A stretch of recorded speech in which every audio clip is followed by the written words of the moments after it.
Now, this is going to be a miracle you are going to witness today. I am going to talk about LinkedIn for 10 minutes. The timer starts now. It's the first and only time I will be able to keep things to a 10-minute limit because I know that the people on this call are busy. And, that's the reality of the world that we live in right now, is that I have not met anybody that is sitting around at work in their day jobs or in life twiddling their thumbs going, I wish I had more work to do.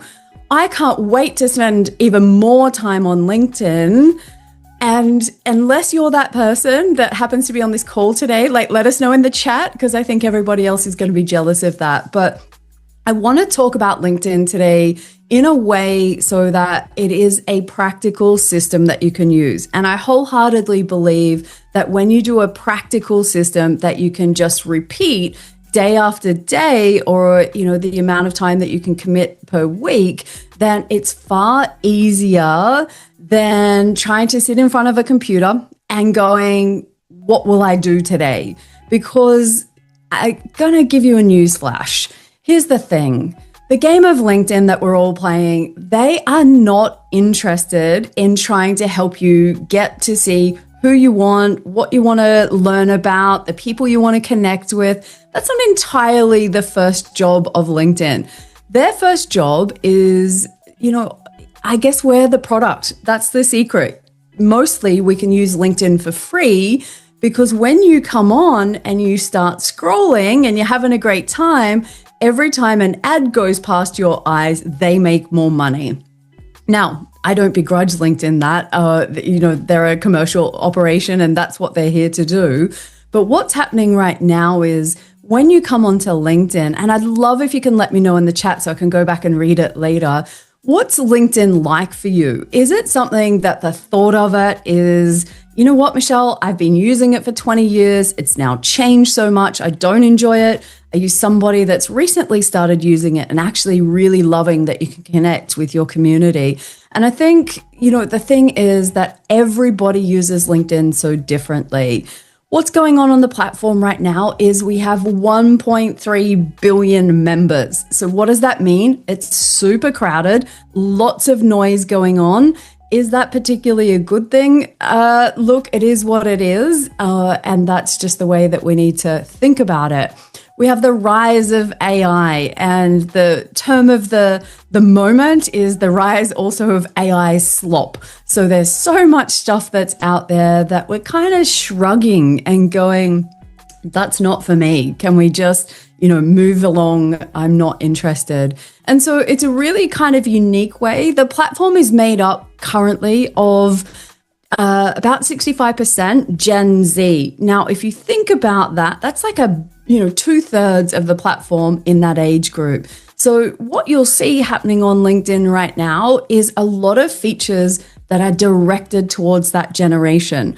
The styles of content are also directed at them. So it's quite an interesting time as a Gen Xer that's, been on LinkedIn for the last bit over 10 years, using it as part of my roles. So I come from a sales background is what I genuinely love. And the last 5 or 6 years in my business, it's been more a marketing facing roles, teaching businesses how to use LinkedIn to grow. So that's the game. That's the rules. What happens is every day when you grab your phone to go and check LinkedIn, and whether you're somebody that's active on the platform and you like to post content or you like to comment or you like just seeing what's going on, ultimately that feed, as I mentioned, is only designed to steal your attention. And also, along with that, your time. And that is not what we're trying to achieve today when we're talking about it.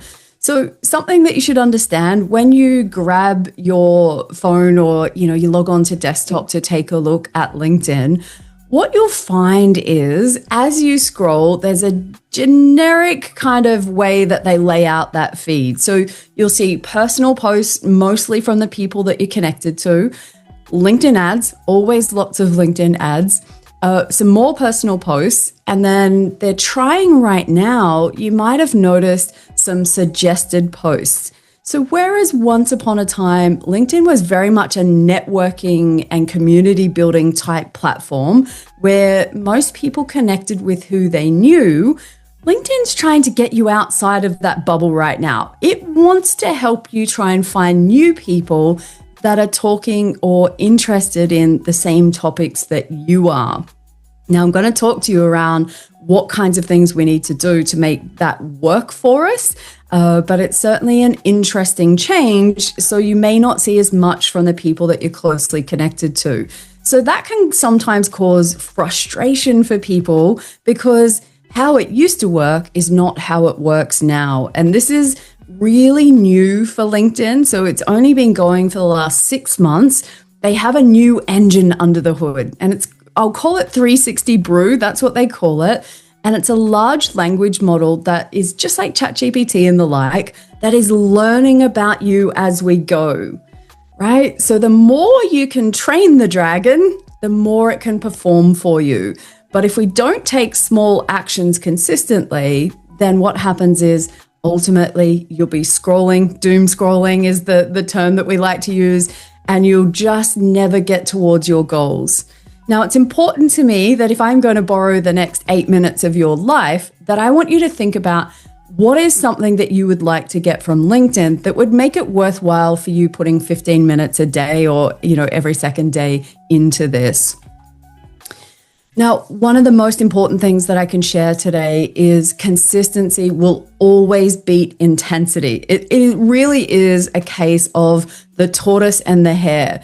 It is the tortoise that is going to win hands down every time, instead of the person that shows up on LinkedIn, gets really inspired because we've had this conversation today, and then you go really hard and do all of this activity, and then life gets in the way, work gets in the way, and then it's like, I'm going to park that and I'll come back in a few months. And then you go really hard and then you disappear, really hard, disappear. That's not what we're aiming for when it comes to LinkedIn, especially if there's that goal that you've got in your mind about what it would make it worthwhile using your time. So those goals could be you're trying to get a pay rise, you want a new job, you want more people to know about the work that you're doing right now, you want to speak to other people in your community. Whatever that goal is, keep that in mind. And what we're going to do is show up a little bit each day is better than a lot in chunks and then disappearing and coming back again. So, daily 15 minutes framework. Can it actually be done? It absolutely can when we attack this with intention. Now, I believe when you've got a framework to follow, that will save you time because you are going to sit down and repeat this process just like we brush our teeth every day. This will be your 15 minutes on LinkedIn framework. And there's kind of 3 parts to LinkedIn these days. Now, for those of you who don't want to post content, good news, you don't have to if you don't want to, right? LinkedIn can be done in so many different ways that's probably one of my favorite things that I love about it. If you want to reach people locally, no problems. Want to go on a global stage like we have this happening today? Perfect, works for that as well. So again, coming back to your goals. So the 3 sections that I like to talk about, and some days you may do 7 minutes in one and 4 in another, and what's that left? 4, left over. Totally fine, but ultimately, I want you to be doing activities that are engaging or creating or nurturing. Now, I am a big fan of if in doubt, if you don't want to post content, it's okay. You don't need to, right?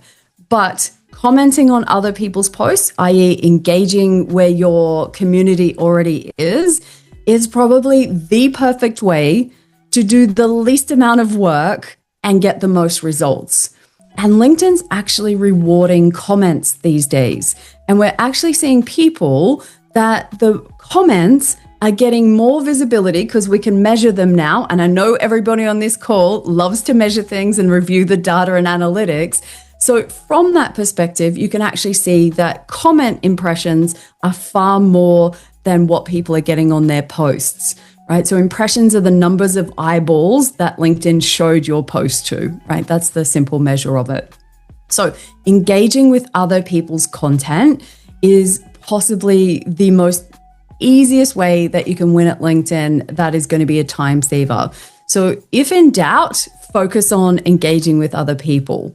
Why? Number one, you are going to then obviously, I'm just going to stop this for a minute.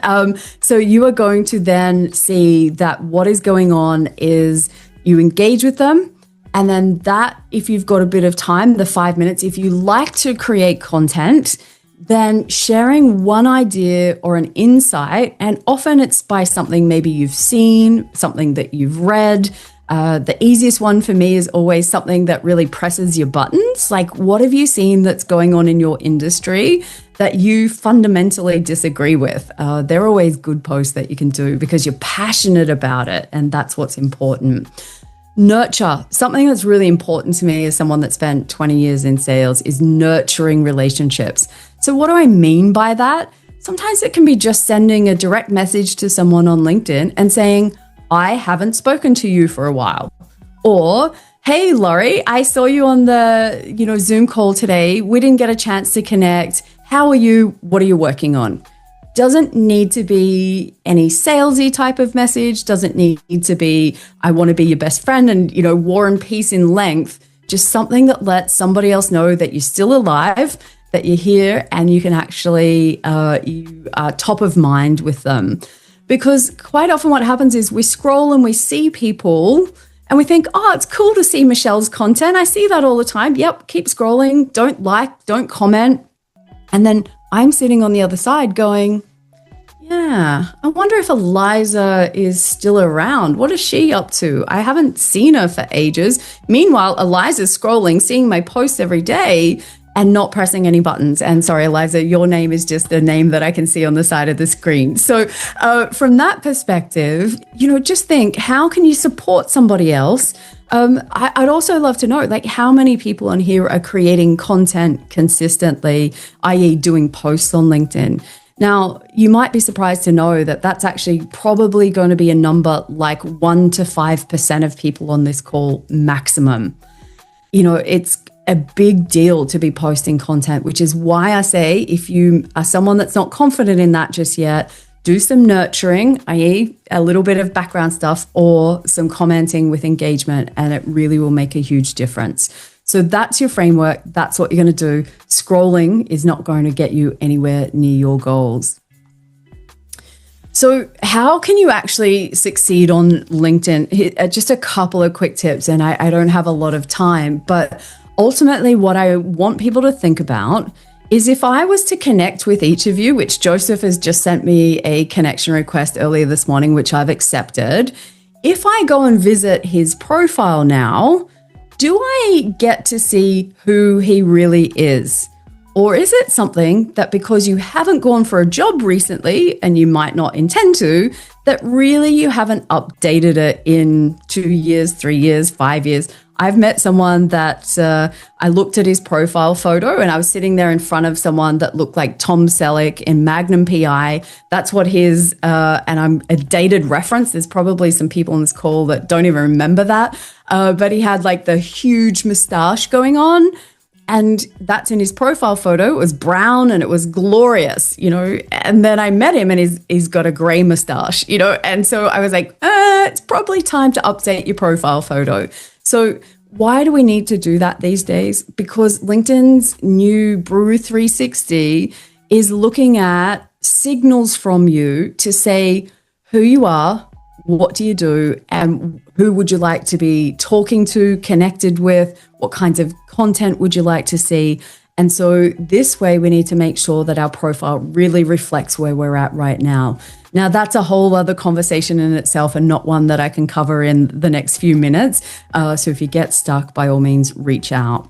Michelle, I'm just going to say, if you want to leave room for time, we've got about 9 minutes left in the meeting for questions. Yeah, perfect. I am almost done. So from that perspective, the fastest way that you can spend less time on LinkedIn is write some lists about people or companies that you want to keep up with, right? And have them in mind. So when you log on to LinkedIn, you can actually use the search bar and not scrolling. So a simple fix is actually the one that is the most powerful, because otherwise you'll look at the screen with a blank stare.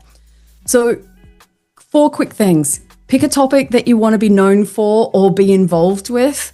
Build a community of connections around that topic. Support people that are in that area and stay consistent. These 4 things are as simple as LinkedIn needs to be.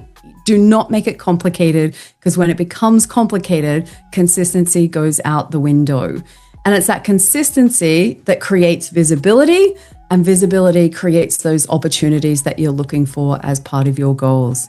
So that is me done. Did I get pretty close to my 10 minutes? Have we seen a miracle today? I hope we have. I'm gonna say I'm gonna take into account the time difference from here to Sydney. So you did pretty good, but wrap it up with your call to action here. And look, the most important thing that I would love to connect with the people that are on this call. Like, I share about this stuff all the time, and there's lots of tips and tricks to help people use LinkedIn to get what you want out of it instead of just wasting their time, especially when you're busy. So I appreciate the chance to be able to speak to everyone here today.